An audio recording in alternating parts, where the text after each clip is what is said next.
Ya, mon ba ale. Me e fan brasili. Mon ba eve. Mon ba ned ozundu me ben.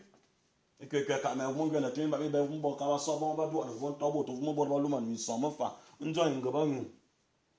Mo ngo le sabo ya ka atana. Enda dango mbe nyere bu a. Ya. Etama boni, ani tama bobo embran karon de mabo na za. Mo ze mi a zonu ngimi ta fa ma ze gbemotin. Wona bo silin sili. Bon, bah, c'est cool, bon, on a bon, ça va bon. Ouais, il a dit, non, on a bien. Yeah. Et on met tout en aboutant, manga bon, de carmi, bon. Et c'est cool, mon le bon, comme moi. Ah, abi bon, il veut ma kiba, madame, mia, zona, atina no sumia kaburu. Manga zomia, ma bonne, mo voit le bon. Abi bon, il veut faire ma kiba. Nimi kabo, ben, dabing, zam, on vous m'a mis, alors vous m'a bon temps. Mais il est temps, da sans l'équipe. Il y a une manga boy, on voit. Tante da san le ki zomezin de mo wala mi azuno bo ana ngama mana bo me mi kama zo bo no babia na mi kama kap e de nambo ah me yi na mbuda mbania bi na fa no e fa na no mura sasa ayum ni me lo na etel e mbuda mbania ba lo ga bo na etel a kwa na mi nko alongbo sim mi nko mi ngbo amuze ma lo ni nko mi ngbo amuno ko mbora to yap onko ngbo te o fo no wa no bla longbo amuza longbo ani zambi se ke bona bi ke na bot ngon ta o ko me mura to sin tan o ta za aseki fo zame mo aseki fo nya zama anto ngbo e zame bi se ke gela na nko bo wa ana fa ne o irin da bi ngangan imi ola na zingbo ye no bana bora to vo mo fo o anto vo no wa bobo me ma ko wa yi maki zama na yet a to na za kwa na mi anko ngbo na mura sasa abala longbo na tu ana be alongbo telefone avani mi bele ma mi wo emuvi WhatsApp nga ki Facebook bo za ya ki no so na le no WhatsApp wo vin donc bien se bien vite aki ba bi mata afan me lama me be ma bo za ba yen tomayet on bo kan vai mi ba se mi ti no su ni me ngi mi ka me kap ma yi bara so on bo se ba ya ne ya on buda mba me lo ga bon na etel aya ne na yon busu wo sum bor mi intervenir me ze sine mi pepe mi nko ni ta zo ma kuma e bolon pepe nko e ki ma kuma e bolon pepe no ah enyo fa ya ne na abala bor ba so bo ba ba ka kefu ngo non terebot ni no bor ta na bo mo yin ba zambie kama lo mi na ka wu e de ba to bia na mbuto ina ben mi mbuto ina ben ya mo ben bo mo bolo bo na banga non ko te bo mbuto ina mi intermittent mi tu ani be ke ba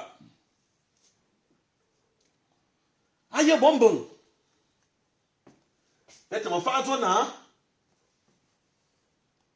e on be de na mama te makmas ko su mako ya mako na ni be kuma ye me no no mbo zu no te awuri aye no bi mba bibelo wo fore no mamba mbo manu bi ya mo fora ba se mano ko lo bi termini e de ba zo bi na e no mo soa e no ma tele to soa nga kine kan tele to soa ni ba zo bi avani ya no e ba ne bi ya na mama te makama koko vo bon za bi ya zo na ko va bo zo bona ba ko ya bo no ba se ba ti on ba termini teni vo e nya to ko mbo su mbo aka baran mbaran na ba kalan ni ba zo bi na ba ko ana do ba zo bi na no mo so ni na to ina ni tan nsiro so aba yo no dia kat adim borba yendi ni min ko ngakine ba ngandi ni min ko mbo man wi da yiri ya ombu to yi ne ben ya mo be ambo ni za mese ki vala amon sikolo da yiri na ngombu to yi ne ben ba ye zono en be ye le na aya momo enya no to yi ne intermittent apo na abro omuru to yi ne be ya mbo to yi ne ben ya mo be ya mbo ni be le na aya mbo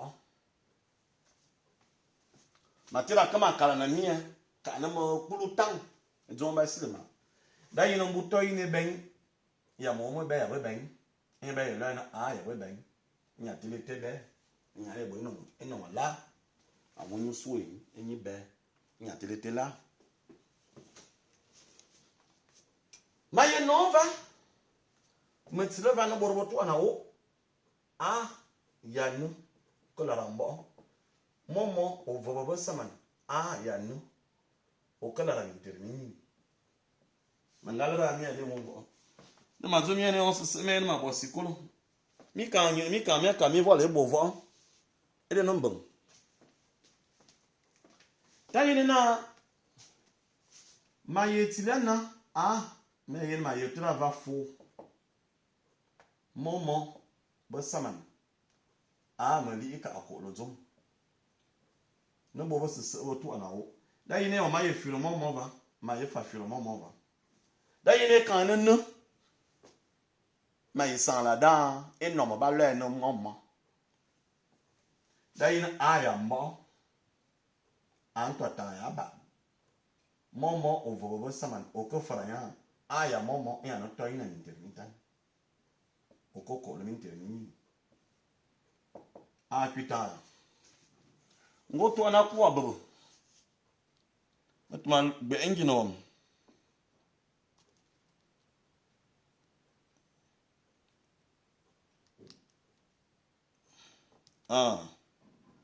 dayina na ngoto ana ku afasi moyena eta ko queen anya zamesa kivala monto to famille azo okoko la minterminin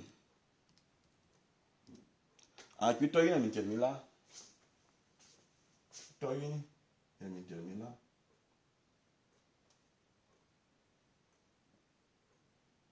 dayina on buto ina be amo mo boda yeli a epi da yeli ibo to ina mintermila bino no farat leva ay boné zo se ma kul ma yemi rat leva aya mbo ana to ina mintermila da yina on buto ina ben amo be ya mbo admo borote da yeli ni to na ofu motenga matino su mo to na kuma lero mi aya mbo mo zo fa mi na to ina mintermila aya mo be na ta ma ye baba de tanda me ka san lo zum ezi ma ye zono ngo ma fili ki fo mo va ma ye fili mbo va o fili fo mbo va ova aya ma ku bo ben be ye no va to ina intermila a pita ngo no bala wayna e kwintere zangba mo fona ya antira e kwintere antet to ni antere mo mata ma fave urvezi mboza matosi akiba mo zenzi bala angozu mana ma dima tilo zomezi da fa na borba be mo vus balang o vene yula o vozne o me brazo bata mo voye mbolo voye mang dayina ai kwin mintere zangba ya mo o kala mintermini to yini ya antet ya mo dayina on bu to yini be ya mo ben on bu to yini mo ben to yini ben ya mo ben borwa ye bontet to yini ya antet ya mo boye la nyan silu so anton sile be e de ba tumo ya apo na abro Bengazo famille de mumbo. A moi ne ma leur mi ama. Bo bizimbo la bonezi akabo aka don. Bazo mana venu an aya nu. Oko va toyini. E de bazo mana me leur na ayant bon nombre te ba que ba coco. Ba foot. Là il va multiplier. Yé non ba le no momo. Over. Il y a ça. No me te que ça là. Et mi wa. No mo bodo. Ata wana apo na bu. Ma bo ma no ma na fo. Ma kolombo ava. Ava da telefone ma ye kolombo asi. Ma ko va to yini. Ngama san la. Ma jona ngama san la ya val nan tsla na vadi. Momo ba saman mo fara ya na. Mo ko min termini. Mo va ya to yini. Ali ta ya ba. Momo over ba saman. Aya na over min termini saman. Watele nyosu. Mangazo mi mo o wiemben. Ali o aya nu. Toi intermin sama no koka ba momo over ya ba saman. Ali ize. Momo ba saman o wiemben aya nu. Over ali o toi na ba. Mi pona yin. Da yin na vu ye no la rambo enya na bimidi. E on wadi eba na de. Enya no va ni. E jo mo boku lo vadi. Mon to ilia. Momo ba saman. Vu ya no. Mo ya la ni ansiri. Da yin na e on bon nomba ka ba koko. Ba fora ba ye no ma no momo over ya ba saman. Da yin bi la ni ansiri wi. Mo ya la ni ansiri wi. E da va ma jona yemene leur a bala be. Bene ti le mo ve ya no. Nsla no to bele ni ti. Mi pu ani abe. Ma kama koteto ma san karan. Ma zo fa mi na. E yon bia bo. Bia yi non ko ko su. Bon be nyu. Bon be bra ko bon ko ba val bi bi ko be da ni bia so obot. Mora ishi ya kozi na a so obori ya nko be yon abo mata ma so obot. Ma tu eze ete mo so awa. Binga tu mo mbo na ve ya no. Atwa na ka bo na ve ya pe. O fora diam que no o va pe. Ni yema ne pe ya ne be se ki bitun bi be se ki bitun bi nom. N et P appartiennent à l'ensemble N. Ce sont des nombres entiers. C'est ce que je suis en train de dire en langue. Pour récapituler, juste pour vous dire ici, on m'a demandé de montrer que la suite est géométrique. Une suite est géométrique. Pour passer d'un terme à un autre, on multiplie par un terme constant qu'on appelle la raison. Cette raison, c'est 0,6, c'est ce que je viens de vous montrer tout à l'heure. Donc, je suis parti de cette expression. À chaque fois, ici, on a ce qu'on appelle en mathématiques une suite arithmético-géométrique. Pour cette démonstration, je pars toujours d'ici, je remplace Vn par Vn plus 1, An par N plus 1. Après, je consomme cette expression. Vous avez vu comment j'ai fait? J'ai factorisé par 0,6. Réellement, quand vous faites les suites arithmético-géométriques, à partir de cette expression, on peut déjà trouver la raison. La raison est là. Pour les enfants qui ne me comprennent pas, j'essaie de traduire parce que je sais que certains vont passer le deuxième tour du bac et ne paniquez pas. Tout ce que nous sommes en train de faire aujourd'hui, c'est pour faciliter l'apprentissage de notre jolie langue, le fang. Aussi, pour la vulgariser à travers les mathématiques. J'ai toujours dit ça. Mon souhait, c'est que tout le monde essaie de faire ça dans sa langue. Je sais que beaucoup de gens n'ont pas eu cette chance d'apprendre la langue ou bien de rester au village. Là, on parle la langue tout le temps. Mais je vous exhorte à faire des tours de temps en temps au village. C'est très important. Nos villages sont en train de disparaître. Vous savez que il y a un philosophe qui disait que quand la mort est en nous, nous ne sommes plus. Et quand on est, la mort n'est pas là. Juste pour vous dire que quand on va vous amener dans le cercueil, vous n'allez pas vous rendre compte que vous êtes dans vos villages. Vous êtes déjà dans votre village que vous avez fui pendant un certain temps. Et comme j'ai l'habitude de le dire dans mes vidéos, pour ceux qui estiment, ou bien pour ceux qui fuient le village, faites vos testaments avant de partir. Nos villages ne doivent pas se transformer en cimetière. On a besoin de tout le monde. Il n'y a rien de plus important de parler la langue avec ta grand-mère. D'accompagner ta grand-mère en bourse en parlant la langue. Beaucoup me demandent de le faire en français, ce que je suis en train de faire en français aujourd'hui. Ce n'est pas pour discriminer qui que ce soit. Je vous le dis toujours, je peux le faire en français, ça ne me coûte rien. Et je l'enseigne aussi déjà les mathématiques en français et en français. Les mathématiques en français, la physique, la chimie. Il n'y a rien d'extraordinaire pour moi de le faire en français. Mais si je persiste à le faire en langue, c'est pour des raisons personnelles que vous connaissez aussi, que j'ai toujours évoquées. Merci, on avance, c'était juste une parenthèse.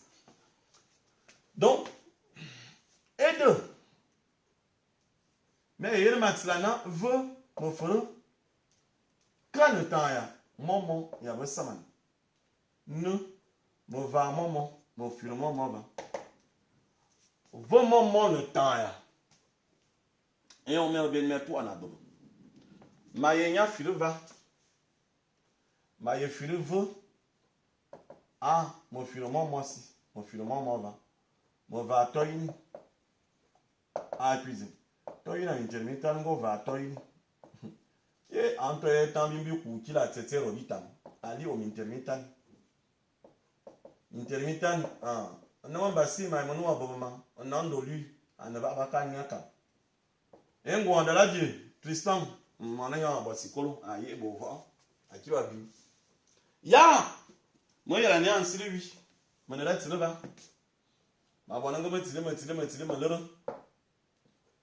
Intermittent. Au coffre à moment. On va voir ça va y. Donc, Mars, et de battre mon yava. Ah bah, mon gars m'a dit, on a pour un an de en déduit. On ne vous demande pas de refaire un nouveau calcul. En déduit veut dire quoi? À partir du résultat précédent, essayez d'écrire, donner l'expression de AN. À partir de ce que vous venez de trouver. Beaucoup de jeunes n'arrivent pas toujours à comprendre cette expression mathématique. En déduit, ce n'est pas un nouveau calcul. À partir du résultat précédent, vous devez me faire la question qui suit. C'est ce que ça veut dire. Bon, on avance. On n'est pas là.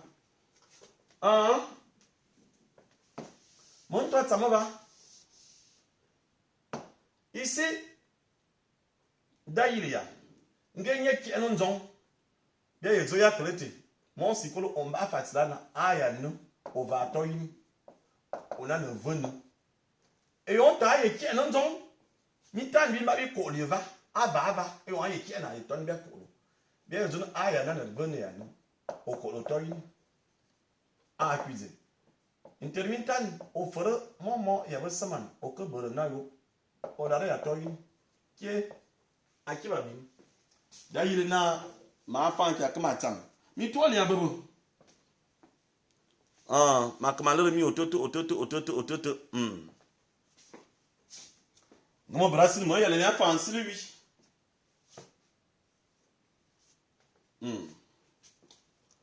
Ya, maintenant, souffle. Mais Brahma, c'est stylé. On s'y en a stylé, bah oui. Bateau maintenant. On bouton une ben. Il y a mon ben. En ben, on a encore. Nous, on a fait le ndagé. En Congo, ouais, il y a un la longbo. Mon nom c'est ça, Airtel. Ah, ça ne m'a plus Airtel, ma femme, bonne manière, Airtel, mon bonheur, à faire. Ah, mais internet, il est mis là, Airtel, à Silimi. Et de la zone, il y en a bien comme ma yégion. Adimo Babangable, le cadmo Monabangable, on bouton, il est bien, mais il y a maintenant, Borotan, ya. Abozo bien non buto ini am internet ben borbo mbetan ya to ini am intermittent ngomo mbo amba to internet la ne bi ebubu be yezuno be yet lana ndoki no ro ma yefulasi to ini be ya minto anata admo boremba toi il est mita au frais ya mon bon a yana yan il m'a fait encore tu engine ka azum mo mazi ya ko fam for ben la ni tan samazangba for ben la ni tan sam ke borwa mazma ina la ya fan c'est zamada dayina on butay ben ya mo ben emburambane balene etel banga dimono baku intermini ya mo metan mabala baku intermini ya mo metan melene 450 millions de francs CFA c'est bina de valo bietino sou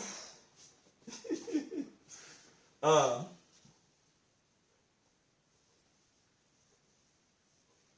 dayina boto mo no bososo mais me ba di me le bot e on ba di me le bot ba kuma ye foot oyo mo na ba di me le val me ne on bo ba di ba ko e on met na bo na va se e bon aye bon bo ba se nza na vala ve mwana zabia danse mbre ne me tamin ko et de va zo bien na on bososo tant d'abut et de va zoya vala des états yen et on tant d'abut avale di betan o kabe ya ntet bina da tin ya mata ma amon sikolo ma ya tla na fo ya mu ngikina bo bezimba ya tla se ya mu ya da se sa ayi manya nga zo mi ya da mo manu se ya manezi ane no mo be ye bon bi fora ya mbu sisi na mate ka sala imela yang coefficient multiplicateur anomba o la ranyo ya valda kadako no mo no avalete omba onte betan o kabaya ntet nya apena ngo firi amo sikolo wayena bombo etan ngo yematili nya apena yemi wa avumute akiba tayina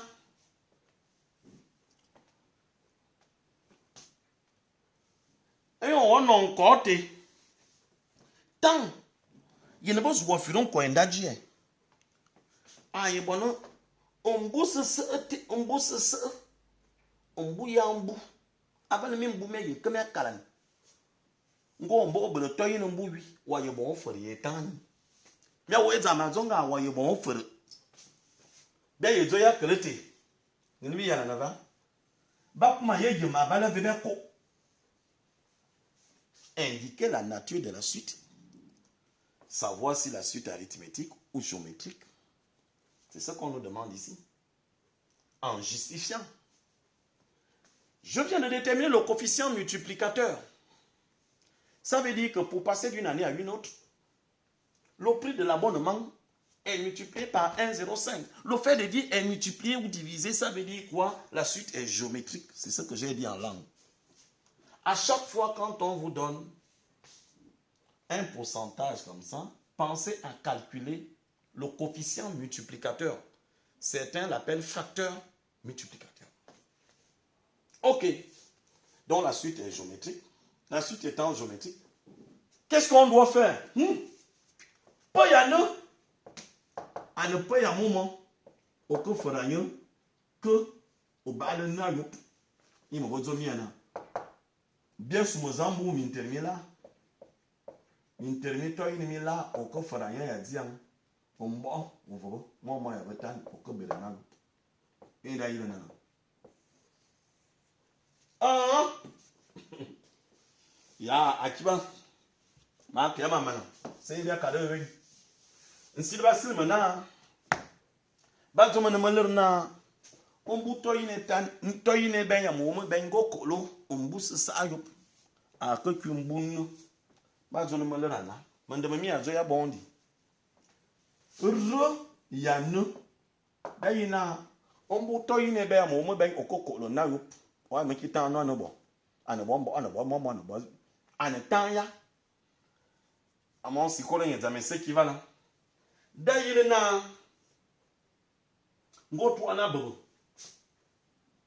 aya nu dayila abi mon boremba ombu toyine ben o lare ya nu o ko foot etan onko waye baku ombu toyine ben o mo ben o lare ya nu ni dayila na ngotu anaku ko bodo abal mo ba kamat ka no do a kwena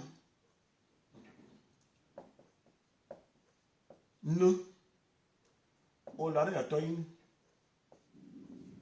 o ko fara ya dia mi interview toyine mi la o ko fara ba ya ni mo kulian bien zeta ko kwa sini bi mana na sikolo nsilo bara masili ono na baye bala bi mo mana tan ya ombu toyine ben ya mo ben de basili mo vadi mo chengi no mo che yengi ni intermito ini mintan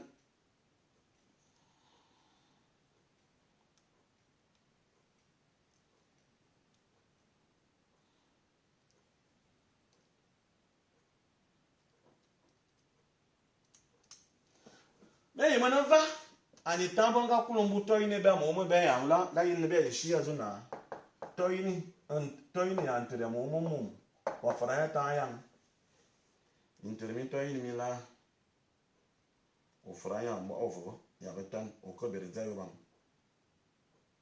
o ko bere be ben amote be ben ka mo na mu toyine ben za lan ko wa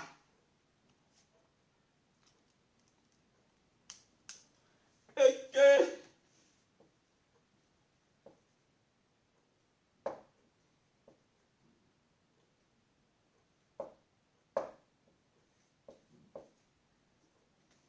ya aba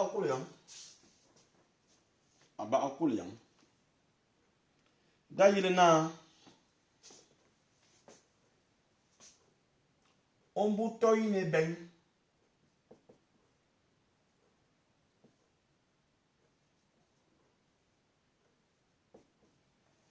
abimba ye bale tan ya mutama mi ra zon ko wa ba kuru min termi la ya mo me bu ya min termi toyine mo ben ya mo ya toyine tan ba kuru min termi la ya mo me bu ya min termi toyine mi ben mo ya toyine tan akiba bi mi kema kap ma ibraso ede da bi ekibe borwalang